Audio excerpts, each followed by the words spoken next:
I'm Barbara Bice, School Facilities Branch Chief for the Maryland State Department of Education and Southern Region Representative for the National Council on School Facilities. In this presentation, I will describe what educational specifications are, why they are needed, what goes into them, and how to develop them. First, what are educational specifications? School-specific educational specifications, often called ed specs, are a text document that guides architects when designing a new school or making improvements to an existing school. Ed specs describe the educational philosophy and program for the specific school that will be built or modernized, the project size and site location, and the facility's performance expectations for sustainability, technology, community use, and project cost. Ed specs clarify the activities that will occur in the school, the spaces needed, and the functional relationships required. Ed specs are always part of a new construction project as they define the requirements for each space within the school. Ed specs should also be used to help a school district and community plan more modest facilities projects that bring new life to an existing school and help clarify facilities needs for future projects. Why should a school district create and use educational specifications? Good schools don't happen by accident. They require a strong curriculum, dedicated and professional staff, a supportive community, and facilities that support the instructional objectives and educational programs. For school facilities to meet their users' needs, they must be planned, designed, and equipped to meet many specific requirements of the programs and people they will house. Ed specs must be created before a school district constructs a new building or addition, does a complete or partial modernization, or makes major capital investments in the building or grounds.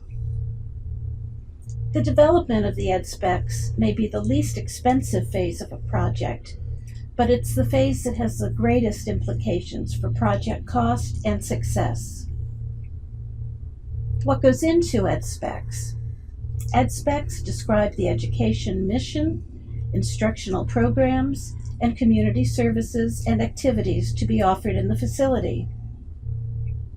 Ed specs describe the students and other school users served and expected to be served in the future, from their ages and grades to any special needs.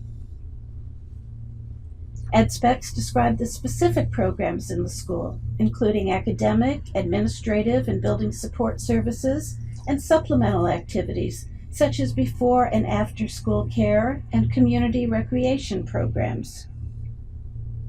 Ed specs also describe the key design principles informing the design of the building and site, including expectations for accessibility, community integration, safety and security, environmental sustainability, instructional technology, and energy efficiency. Most importantly, the educational specifications provide a summary and a detailed listing of space requirements.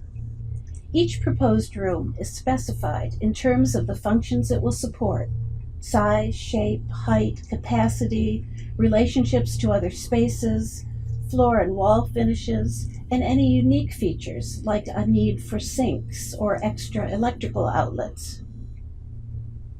Standardized or prototype ed specs developed for another project or for a generic school program have a place in the early stages of project planning, but they must always be customized to school-specific needs, reviewed and updated by educators in the community, and approved by the Board of Education before use on a major project. How are ed specs prepared? The development of educational specifications requires a collaborative and interdisciplinary approach. This requires creating an open and safe forum to discuss the serious business of educational philosophy, mission, programs, and services. It also means that the Ed Specs process begins at least 6 to 9 months before engaging an architect or starting design. There are 5 steps in the process. Plan and schedule the work, identify facilities and program requirements, consolidate information and draft the Ed Specs, review and revise, and finalize the document and present it for approval. A number of examples of educational specifications can be found at the Education Facilities Clearinghouse. Thank you very much for joining us today.